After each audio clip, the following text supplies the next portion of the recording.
চৈত্র শুক্ল পঞ্চমীতে লক্ষ্মী পঞ্চমী ব্রত পালন করা হয়। মানা হয় যে এই ব্রত রাখলে মা লক্ষ্মীর কৃপা সর্বদা আপনার উপর থাকবে। এর সঙ্গে বাড়িতে ধন বৈভব ও সুখ সমৃদ্ধিও আসে। শাস্ত্রমতে এই দিন মা লক্ষ্মীর উপাসনা করলে আর্থিক সমস্যা থেকে মুক্তি পাওয়া যায়। বাংলা পঞ্জিকা অনুসারে এই বছর লক্ষ্মী পঞ্চমী ব্রত পালিত হবে ইংরেজি 12 এপ্রিল 2024 শুক্রবার, বাংলার 19 চৈত্র 1430। পঞ্চমী শুরু হচ্ছে সন্ধ্যা 5টা 3 মিনিটে। আসুন জেনে নেওয়া যাক চৈত্র মাসের শুক্ল পঞ্চমীর মা লক্ষ্মীর ব্রত কথা। এক দেশে এক বামুন ও বামনি আর তাদের 7 ছেলে বউ বাস করত। তাদের পরিবার ছিল অত্যন্ত দরিদ্র। ভিক্ষাবাটা করে সংসার চলতো তাদের। একসময় বামুন তার ক্ষেতে তিল চাষ করছিল আর মনে মনে সংকল্প করছিল যে ওই তিল ক্ষেতে যে ওই তিল ফুল তুলবে তাকে 12 বছর তার বাড়িতে রাঁধুনির কাজ করতে হবে। একমাত্র অন্তর্যামী নারায়ণই এই কথা জানতেন। একদিন মা লক্ষ্মী আর শ্রী নারায়ণ মানুষের ছদ্মবেশে মর্তধামে ঘুরতে এলেন।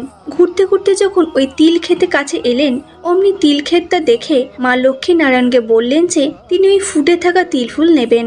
নারায়ণ বারণ করে মা লক্ষ্মীকে বললেন যে তিনি যদি এই তিল ফুল তোলেন তাহলে তাকে 12 বছর ওই ক্ষেতের মালিকের ঘরে রাঁধুনির কাজ করতে হবে। বহু বারণ সত্ত্বেও মা লক্ষ্মী শুনলেন না। তিনি তিল ফুল তুলে নিজের মাথায় সেই ফুল গেঁথে নিলেন। বাকি ফুল মালা করে নিজের গলায় পরার পর যেই না মা ক্ষেত থেকে বেরিয়ে আসবেন, এমন সময় বামুন এসে তাকে আটকালেন এবং বললেন যে 12 বছর তার বাড়িতে তাকে রাঁধুনির কাজ করতে হবে।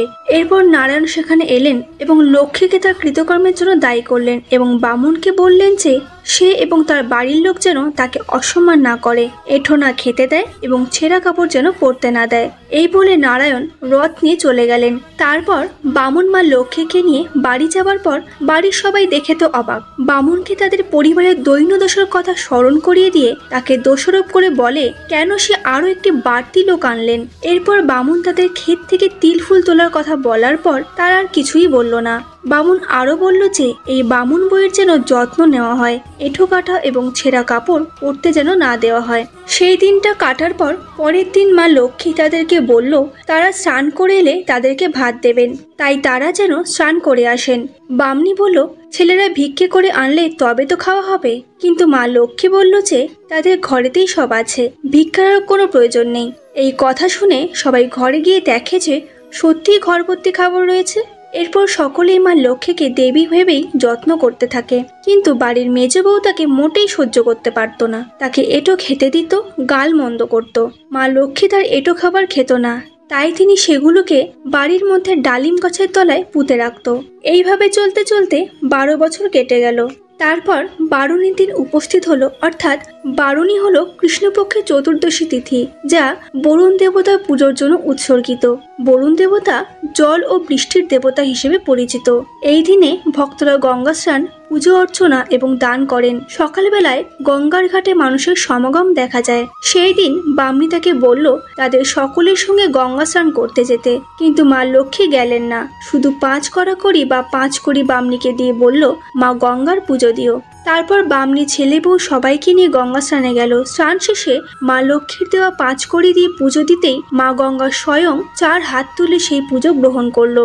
এই দৃশ্য দেখে তারা বুঝতে পারলো তিনি কোনো দেবীই হবেন।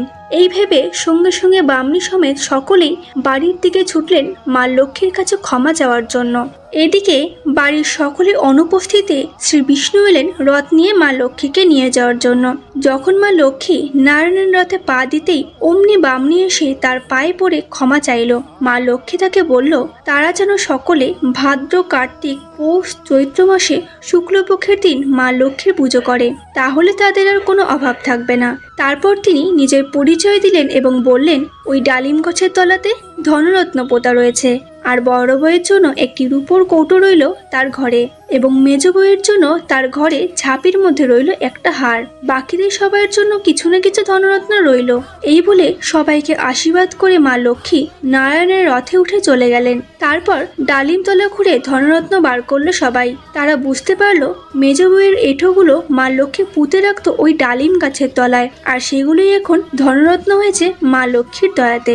এরপর মেজ বউ তার ঘরে ঢুকে যেই ঝাঁপি খুলতেই অমনি একটা সাপ তাকে কামড়ালো।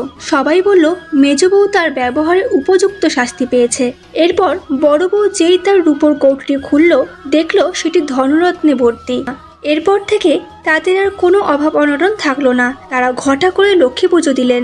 এইভাবে ক্রমশ এই লক্ষ্মী পুজো চারিদিকে ছড়িয়ে পড়ল।